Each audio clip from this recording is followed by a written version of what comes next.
And take 2 attempting to record third period. We'll see if this one sticks a little bit longer.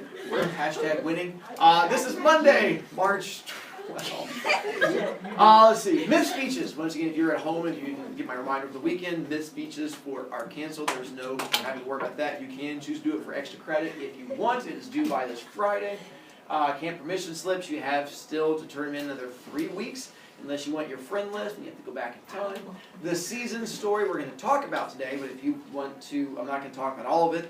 Reading is going to be for the getting an A on the quiz and the test. And then your third 9 weeks grades and B points are posted. If you're at home, I also handed out your new hall pass. Looks like this, so make sure you get your hall pass from me. I covered your name. Keep them down low, so we're good to go. Then we started going through the story. No, I know. I feel that way about so many of you. Who creates the second race of humans? Epimetheus. And then he uses a special Play-Doh, and then he uses a special box of all the things and the stuff from there. It's called the doorway. Growing cows. And then, what mistake is made when he creates the second race of humans? He has to save all the parts so that he makes like the leftover scraps for the he puts all the hair on the top. So who gets all the good stuff? All the animals get the good stuff, and then we get the leftover like parts. cows. And so we have issues. Some of us have more issues than others. And then things are going well from there. Let's see. Zeus sets up sacrifices with the first group of humans, calls them in, takes the giant moo-moo cow, separates into the 4 parts of the moo-moo cow. Focus on the moo-moo cow. Moo-moo. There we go. And then with the first part of the moo-moo cow is the bones. The skin. And then the meat. The delicious meat. And then the bones. And then the fat, which is then covered in all the oils and stuff like that. He has the humans then split them into 2 different piles. Rainbow bones. And the 2 piles are rainbow bones. Rainbow sticky bones. And then the disgusting pile of garbage meat. The explosive. I mean, you're not wrong. The disgusting pile of garbage meat, which is a pile of leather jackets and steaks and stuff like that. Zeus, and who teaches them to make the 2 piles? Prometheus. That's when Prometheus teaches them how. He's like, but you can't tell anyone I was involved. And then Zeus comes in to make the whole choice. He goes, all right, I'm going to take the big pile. The big pile of rainbow sticks, because these rainbow sticks are beautiful like the gods. Humans, whenever you sacrifice, you're going to take the pile of disgusting stuff because that's like humans, and so that's the way things are going to work every time you sacrifice and kill an animal. Let's shake hands and make it official. And they do a little handshake and a fist bump and like a high five, because that's what makes things official with the gods. And at that point, the humans take off running. Zeus goes to pick up this pile of rainbow sticks, all excited. He's like, rainbow sticks, they're beautiful like my soul. And he picks them up and they fall apart all over him. He gets all angry, realizes that it was just a fake thing and that he got tricked, thinks it was the humans, but sees them running down the hill, like falling over each other, like throwing hamburgers in the air. And he's like, okay, there's no way they tricked you. Realizes someone else must have been responsible, and that person is Prometheus. And this is where Zeus hunts down Prometheus and goes, hey, did you go behind my back and teach humans how to do sacrifices? And Prometheus, being very honest, goes, yes, I did. They were about to make a really poor choice, so I tried to help them out. And Zeus goes, I don't like when people go behind my back. That's strike 1. The next time you do this, I'm going to have to do something horrible to you. And Prometheus goes, I'll never do it again. But then he does it again later this week for our next fun story. At this point, Zeus now has sacrifices. At this point, sacrificing, super important to the gods. Because for them, they use it as a popularity contest to figure out which gods were the most popular. This was an early version of social media for them. Because much like with you guys, you can't tell if something is important unless you post it to social media and people all like it. You're like, it must have been an important event. And you can compare it to your friends. Gods were the same way. Oftentimes, they would get into fights with each other over who had the most sacrifices going to them. Zeus worried about this because Zeus didn't want anyone to ever become more popular than him. So Zeus explains this to humans. And he goes, all right, people. Not only when you kill an animal do you sacrifice to us, but whenever you want favors from the gods, you will also sacrifice to us. And what you'll do is say you want to go out and win a war. Who would you sacrifice to? Ares. Ares. But whenever you sacrifice to Ares, you're going to take a bowl of food You don't sacrifice people, that's weird and creepy. You just sacrifice food, like a bowl of honeycomb, because honeycomb is delicious. And you take your bowl of honeycomb, and you go, please, Ares, I would like to win this war, then I'm gonna get into a fight. I'm gonna get into a fight with Fred, because no one likes Fred, I'm gonna go punch that fool in the face. And so you would sacrifice up to Ares to help you win a fight. And you would put this bowl outside your door. But Zeus wants to make sure that he gets the most sacrifices. So Zeus tells humans, whenever you sacrifice to a god, you also have to take a chunk of that, put it to the side to sacrifice to the king of the gods, whoever the king of the gods might be. That way Zeus guarantees he always gets the most sacrifices. Because if a woman's getting ready to get married, who is she going to sacrifice to? Hera. Hera. And then also sacrifice to? Zeus. If you were getting ready to run a race and you want to be fast, you sacrifice to Hermes and Zeus. So Zeus always gets a part of every sacrifice, thus making him the most popular of all the gods out there. So Zeus goes, this way it works perfect. I get to brag to all my friends that I'm the most popular of all the gods. Who figures out that he's I mean, he doesn't really hide it. He sort of tells them straight out. Only thing he does is say, you're not sacrificing to Zeus, you're sacrificing to the king of the gods. And they're like, but you are the king of the gods. He's like, I am? I didn't even think that through. That's just crazy. And so that way he guarantees that he stays the king, even though it's technically always him. Now, let's say that we're going to do a little sacrifice. And I'm going to sacrifice up to, I want Joey Jojo to fall in love with me because Joey Jojo is totally adorable. And so I take my little bowl of honeycomb, and I go, Joey Jojo, please fall in love with me. Who am I going to sacrifice to? Aphrodite. Even though she doesn't like it. And I put this bowl outside my back door, take a pinch of it, put it at the side for Zeus, and I shut my door and go to bed. When I wake up the next morning, I open the door to check. If the bowl is empty, Aphrodite has granted my wishes. If the bowl is still full, it means I'm out of luck and Joey Jojo will never fall in love with me. Even though the gods are make-believe, sometimes I'd go out and check it, and the bowl would be empty. How is that possible? There's these new things called your neighbor's dog. Animals would come out there and eat it. Now, the thing is, the Greeks weren't completely stupid. They knew animals would come up and eat the food at night, but that actually worked to their explanation. Why would that work to their explanation for the animals eating it? Because then the cows and animals that ate the food. Ooh, listen. Not a bad guess. The cow. I like your thinking. Ooh. Seth? Because like they think because like gods can be like animals. So And that'd be the bigger part of it, was the fact that the gods could shapeshift. And so, if I was sacrificing to Aphrodite, the belief wasn't that Aphrodite shows up on your back porch like wearing a robe and is like, oh, well, honeycomb, and starts eating it, because it would be all awkward. If you open the door, you're like, oh, a bear. awkward, and you'd have to shut the door. So instead, she would take the form of a raccoon. So when you open the door, and you're like, raccoon, no! And you boot the raccoon, you're like, and then turn into Aphrodite, you're like, oh, I didn't mean to kick you. You're going to kill me. She's like, yes, I did. So because of that, they would shapeshift into animals, and that's how you would get it eaten. But what if I open the door and, like, a homeless Fred is out there? Well, that would be the same thing. If you open the door and homeless Fred's like, you don't want to go out there and just start punching homeless Fred. One, punching homeless Fred's bad. But two, it could be Aphrodite taking the form of homeless Fred. So all you care about is the food getting eaten, and you're happy. If you look out there and see, buddy, you're like, oh, Aphrodite is the form of a homeless guy. Each their own. And you leave it that way. So that's the idea of sacrificing up to the gods. So because of that, with sacrifices, it equaled popularity. Who the most popular one was, which plays a role moving forward in Greek mythology. The most popular god in Greek mythology was? Zeus. Because he manipulates the system. So Zeus remains the most popular god. I know. I thought it was Hepatitis. The second most popular god? Hera. Hephaestus. Actually, you're all right. It rotated, depending on what was happening. If it was harvest season, who was the most popular god? Demeter. Demeter. If it was February, getting close to the 14th, it would become? Aphrodite. And if it was party season, it would be? Dionysus. And so it would rotate from one to the next, depending on what was going on. Seth? Just like a quick, like I actually like didn't know this. I'm being serious as possible, but sacrifices after like the S-A-C-R. There's no A. I thought it was sacrifices. I know, weird pronunciations instead of sacrifices. Yeah, I didn't English is know. weird. Blame Bobby English. He created the language. Says the English Why do teacher. we know that? Nope. He's We not made that up. lonely. We already knew Oh, that. just like me. Bobby English? I'm lonely Exactly. too. Maybe Hades. Yes, dear. Okay, so over here, they're like all the gods are like up there. Besides like that one, and that one. Because they're connected. This is Heracles, and this is the girl we're going to talk about right now, Persephone. And then the other ones are gods too.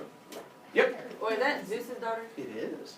So now our story that goes back to seasons. I'm not doing the whole story. There's a big chunk of it I'm going to have to skip over, which is just for those of you who are trying to get the A. But I want to just give you a brief overview of what happened in it. Deals with Zeus being lonely, deciding that he finally wants to get himself a wife. But the problem is Zeus is that whole Can you be quiet and say Hades? not wanting to talk to No, women. not. Thing. No, oh Zeus, that's embarrassing. I thought he was married to Hera. No, that's, Zeus is married to Hera. Hades is not. Oh, hey, oh. So Hades decides that he wants to get himself a woman. And one day he sees this girl named Persephone running around on Earth and thinks that she's an absolute hottie. Persephone is the daughter of Zeus and Demeter. At one time they'd gotten together, been friendly, family issues, and then Persephone was born. Hades decides that he would like to, he tries doing the whole talking to her thing, but he's like, hey, you and I should, and then I was like, it's just easier to go and kidnap her. So he decides he's just going to go and steal her, but he can't do it without getting permission first.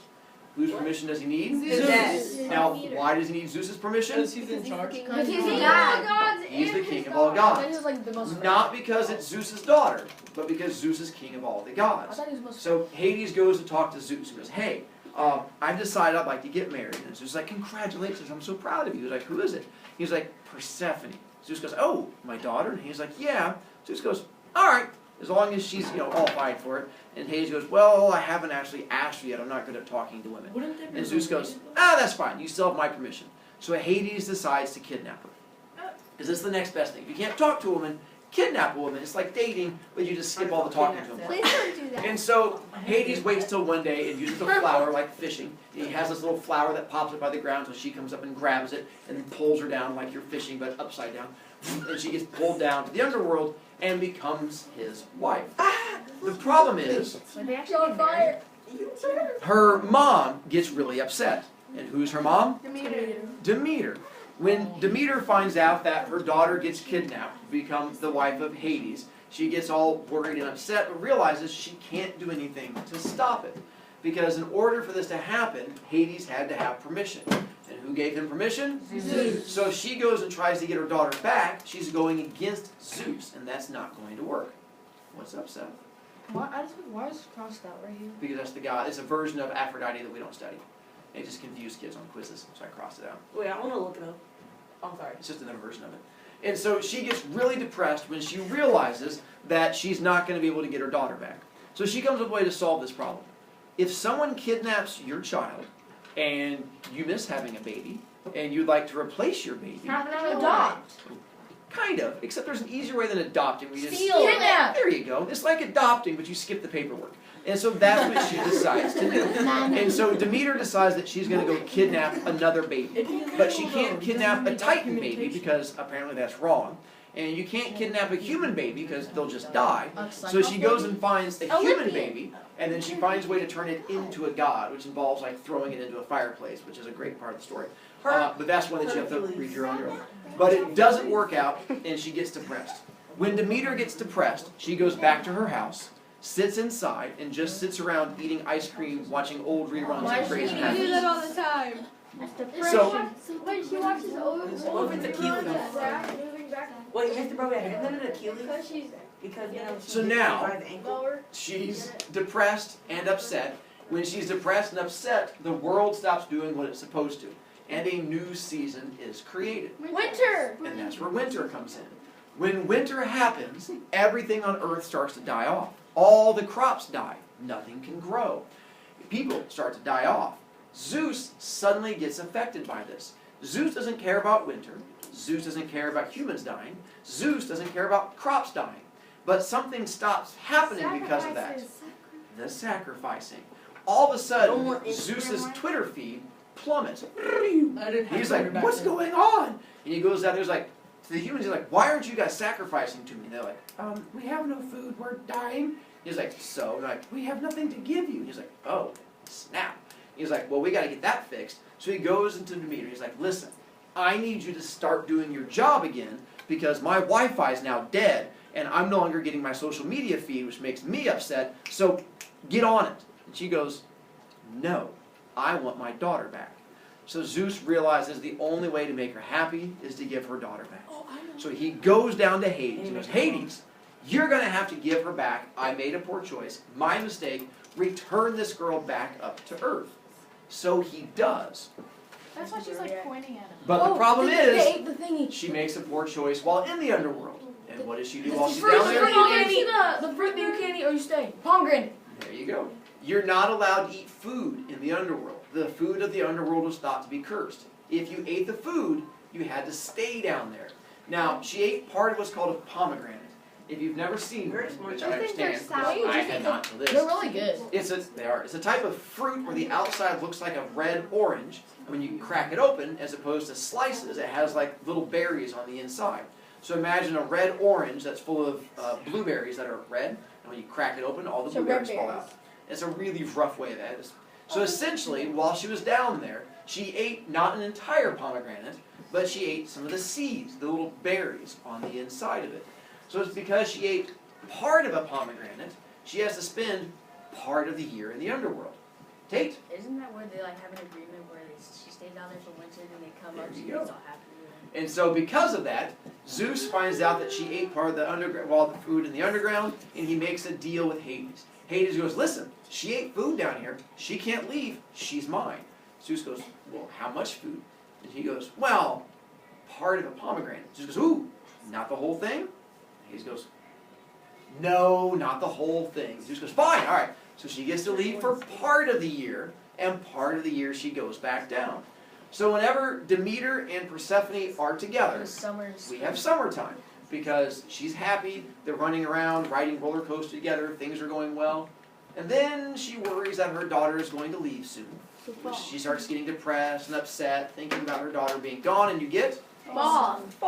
Because she's tall. And then when her daughter is completely gone, this is where Winter. she gets upset, the ice cream, reruns of TV shows, and you get what season? Winter. But then she realizes my daughter's coming back soon, I'm going to make the house look pretty, so she puts out a bunch of flowers. Spring. And that's where you get spring, and then they're together again all the time, they're riding roller coasters at Kings Island, and you get back to and it becomes a cycle every year. So that's how the Greeks explained we get all of these different seasons from one year to the next. But how does Zeus say the same with his popularity? If winter, he'll lose it. And then because he'll get it back up. even though his popularity goes down, so do all the other gods' popularity go down. So that's the loophole, is that his does drop, but so does everyone else's, so he lucked out on that one. Now it's time to kill Tessa. What? Dang. So hard. We're going to take a tour of the underworld and find out what happens when you die. Wait, so why am I dying? Kill me! I volunteer to Tessa, tribute. think of Yeah. others. You're sacrificing I yourself wanna for kill them. myself. I don't care about them. I care about It's me. very honest of you. So here's what happens in Greek mythology after we accidentally kill Tessa. I wanna die. First off, Okay, same. once Tessa dies, her little soul pops up above her body, and it was a god's job to take her soul to the underworld. Wait, that was That me? was Hermes. Hermes would then grab her soul, take her down, she'd flap in the wind behind him, it would drop her down. Now, when you get to the underworld, there was a waiting room before you could go any further. She could not go into the actual underworld. She would have to go to this little underworld waiting room because there was a big body of water stopping her from going into the actual And underworld. someone got like grab a Mad boat if and I I'd be like was take in on the there. boat. And the name of that body of water is? The Tate. It was that girl So thing. I thought only humans can go to the underworld, but if you're like immortal, you go up. Where is that question? Correct. For the most part, the underworld was only humans. And it's What for about me. this liver? There aren't really stories of the Titans Is that dying on here? except getting Is that closer. on here? There'll be a few questions from it on there somewhere. But I can't see Get it. down, Tiger. The river Styx. We have now poor dead Tessa in this little area here. You'll be doing. The river Styx was thought to be so poisonous and so deadly that it was powerful enough even to kill dead people. So What? even though Tessa's already dead, if she were to dive into the water, it would kill her again. Now, being as the fact that it would kill her again, she would go sort of like a video game with like a new So life. you just keep on doing it again and again and And then again you and would- again. Reform back in this area right here. And That's the only too thing, much. the only part is you experience a lot of pain in the process. So the only way to get across from one side, Is the floating boat. there you go. What boat? There was a boatman who would take you from one side down to the other. Yeah, that's the guy who like takes that one and yeah. The boatman's name was Charon, and he was a titan, and his job was to take dead people from this side Wasn't he in down like here. Teen Titans or something? But he didn't do it for free. Remember that? You had to pay him to get from one side to the other. A Which limb. A coin. A gold coin, which is like a limb, but I'm not sure what he's going to do with a pile of arms. Pile of gold coins, a bit better. You'd have to pay him a gold coin to then get across from one side to the You're other. supposed to be dead. How are you supposed to give him a coin? And that's where the trick would come in. How is Tessa supposed to give him this gold coin? Maybe she has a gold. The way the Greeks believed is when Tessa's family would then bury her, they sort of make like a little piggy bank. And you open up her mouth, drop in a gold coin, shut her mouth. When she gets down to the underworld, she spit out the gold coin, Oh, that was on American Got Talent. draw it off, dry it off, and then you would hand it over to Charon, who would then take you across to the other He ate side. like an 8-ball and just spit it back up. The problem would then come in is if you didn't have a gold coin when you got down there. Let's say Paige, who instead of dying in class by me swinging a stick around, gets hit by a bus, and when she gets hit by the bus, there's nothing left but like an ear and a toe. When her parents go to bury her, there's nowhere to put the gold coin. Like, I could put it underneath the ear, that'd be weird. So instead what they do is go find someone else who's died recently. And they would go and try to find Tessa's parents, like, hey, our daughter got hit by a bus, there's nowhere to put the gold coin, can we put a gold coin in Tessa's mouth to take down to her? So sometimes for Tessa's parents, they would then let Paige's parents like, we love you, Paige, have fun in the underworld. And they write a little message on a gold coin, put it into Tessa's mouth, she'd get down to the underworld, there's Paige Harry. And all of a sudden Paige would be down the underworld, like, that's me! Would run over there, grab the gold coin, and they could both cross together. If you had no gold coin, you were stuck in this waiting room for hundreds to sometimes thousands of years. The idea being is that every time Charon went across, he would take several people at once who had gold coins. If there was ever extra room, he would let people who didn't have gold coins join him. But there was a waiting list. So basically when you got down there, you'd have to join that waiting list. If you didn't have a gold coin, you'd wait there for a long time. Sometimes, if Tessa's parents wanted her to make a bunch of friends in the underworld, they would fill her cheeks like a little chipmunk. They'd open up her mouth, like cram, and you'd have a whole bunch of coins. Tessa would get down there like a slot machine, would have spit out a whole bunch of coins, and start just going around making friends. Gold coin for you, gold coin for you, gold, making a rain, gold coin. And she'd have a whole squad of people who'd be like, we're all going together, we! And they'd cross to the underworld together, all these people with the gold But coins. what if you're like haters and hate people? Well, then hopefully you're not. In that case, you just take the gold coins, look at all the people, and throw them in the river, like, ha ha! Then of course they probably run over and push you in there, and you're like, how many more places? When you get to the far side, there was a guardian whose job was to prevent humans from getting across. What? And this was an animal whose job was to The just three-headed sniff dog. out. Yeah, the three-headed dog. Nicely done. Isn't that in Harry Potter? It is in Harry It's Potter. in Harry Potter and Percy Jackson. Harry Also Potter, very I've never good. even watched the movies. And it's in Benjamin Franklin's movie. What? Works for me. The three-headed dog, his name was Cerberus, and he was humongous. He was thought to be the size of like 4 or 5 houses stacked on top of each other. His job was to prevent living people from getting down into the underworld. He's a little body. The idea being, let's say Newnham decides that she wants to go down to the underworld to save them. And she sets out, she's like, I'm going to go rescue Paige and Tessa because I don't need the front of my row. So she goes out and finds out how to get down to the underworld, goes to this big long passageway, finds the big open cave, runs down there, throws the gold coin over at Charon, rides the front of the boat all the way across, hops off. As soon as she tries to run past Cerberus, he would smell the fact that she's a living human and eat her. As soon as she gets eaten, she dies. When she dies, where does she reappear? Respawn. She would But she doesn't have a respawn, gold coin. Resin. and now she has no gold coin. So now, poor Newman is stuck back over in this area. Why wouldn't she Unless- put a gold coin in her mouth? Well, that'll be part of it, but the only reason you put a gold coin in your mouth is if you were planning on dying. And if you were planning on dying, then you probably shouldn't have gone across in the Yeah, first but place. what if you're just making sure because you already know Back you're up, gonna or die? maybe while the dog is eating, she's like, ow, ow, ow, gold coin! And throws it into her mouth. But either way, and that happens, she gets stuck back over It's there. like when you eat Fruit Loops on This bottom area actually had a name. It was called the asphodel Is fields. that where That's a everyone big died? word. And that was where Fields. No, everyone they're died. already dead. And the asphodel fields is where we pick up tomorrow. You're going to find out there's a good place and a bad place. I kind of like this. Bye, Mom. Well, it sucks. Is that what